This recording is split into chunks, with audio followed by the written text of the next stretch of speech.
Chapter 18. Keep the Pressure On. We had made a major dent with our sex trafficking videos, but we had to make more than a dent.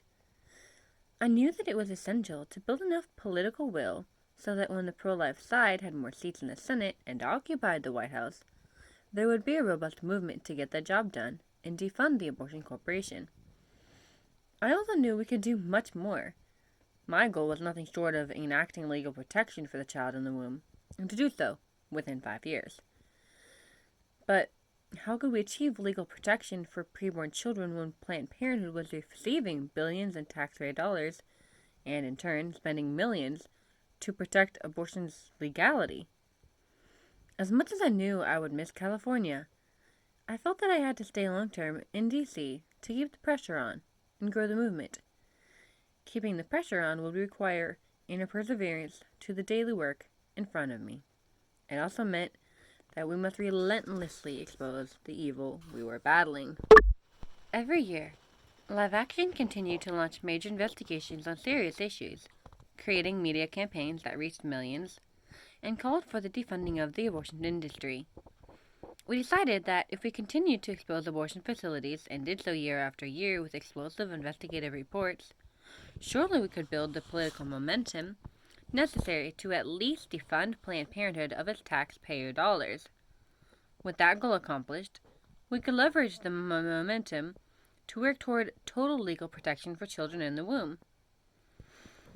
I set up an office in Washington and worked hard to recruit a team that could handle the various aspects of our work: fundraising, video production, news writing, grassroots activation, and social media. There was so much trial and error. In the beginning, I could only afford to hire entry-level staff, and while I met and worked with some very dedicated and smart people, I also made mistakes. It was a hard lesson to learn that people I hired who were zealous advocates of a cause did not always make reliable day-to-day workers. I was learning on the job in a political environment that had little tolerance for error. Those first years in D.C. taught me the stark realities of politics and organization building. We faced a decades-old entrenchment of apathy and inaction around abortion. Yes, we were featured regularly on conservative TV shows. We riled up activists and fired up a few Republican members of Congress. I met with Senate leaders. They listened politely and agreed with me in principle. Some even spoke with me at press conferences and rallies. However, we faced many obstacles.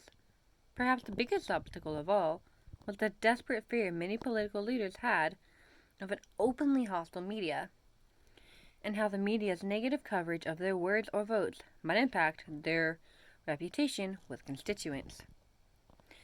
At one private meeting of about 50 politicians and staffers, I was invited to present my findings about Planned Parenthood. Other activists also spoke to the group about their issues. Then there was a session for activists and NGO leaders to ask questions of members of Congress.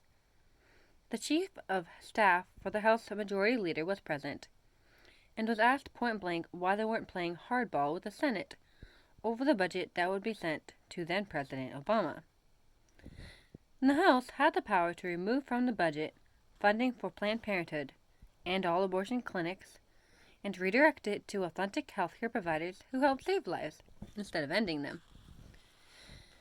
Even though pro-abortion politicians controlled the Senate and the White House, the House could refuse to approve any budget that allowed funding for abortion clinics.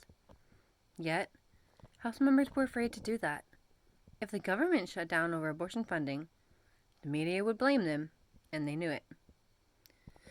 "It will be on the front page of Politico that the Republicans shut down the government," said the Chief of Staff nervously, angry that we were making such a big ask of his boss. I wondered how someone that powerful could be so scared. The front page of Politico? Who cares?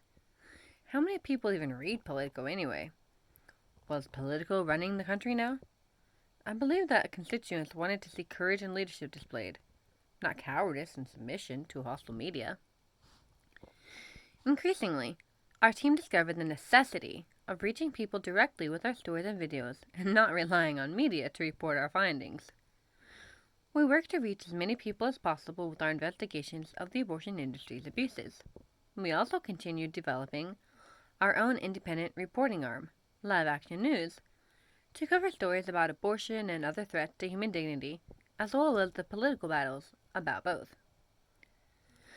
After the sex trafficking investigation, our next project focused on sex-selective abortion.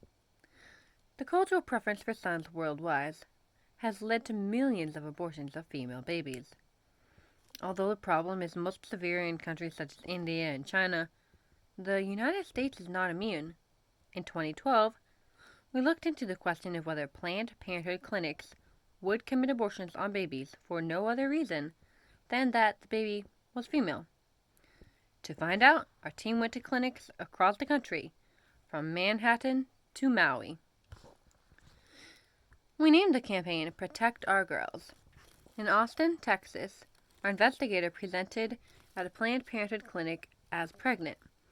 Claiming to want only a son, she was encouraged by staffers to have a late-term abortion if tests proved the baby was female. In New York City, a staffer working in a clinic named for Margaret Sanger counseled our investigator on how she could verify her child's sex and scheduled her for an abortion in case she was confirmed to be carrying a girl. Arizona is one of the few states in the nation that has laws protecting pre-born girls from sex-selective abortion. Committing such an abortion in Arizona is a felony. Staffers at Camelback Family Planning in Phoenix and the Women's Center Tucson, however, did not take the law seriously. In Phoenix, the counselor coached a woman to lie on official paperwork to conceal the illegal abortion.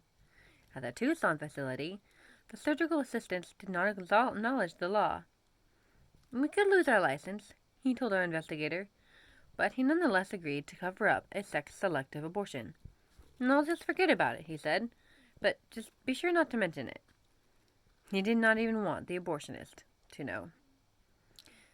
Upon learning of our investigators' stated motivation, a Planned Parenthood counselor in Maui told her that the reason for any abortion is really up to the mother. A Planned Parenthood staffer at the Honolulu facility opined that it was okay to get multiple sex-based abortions if the baby was not of the desired sex. In North Carolina, a Raleigh clinician actually encouraged our investigator to get a sex-selective abortion, even coached her on how to cover up her motives. If more than one abortion were needed to get the desired result, the clinician was happy to be of service. Staffers in nearby Chapel Hill, North Carolina, confirmed that they too would facilitate gender-biased abortions.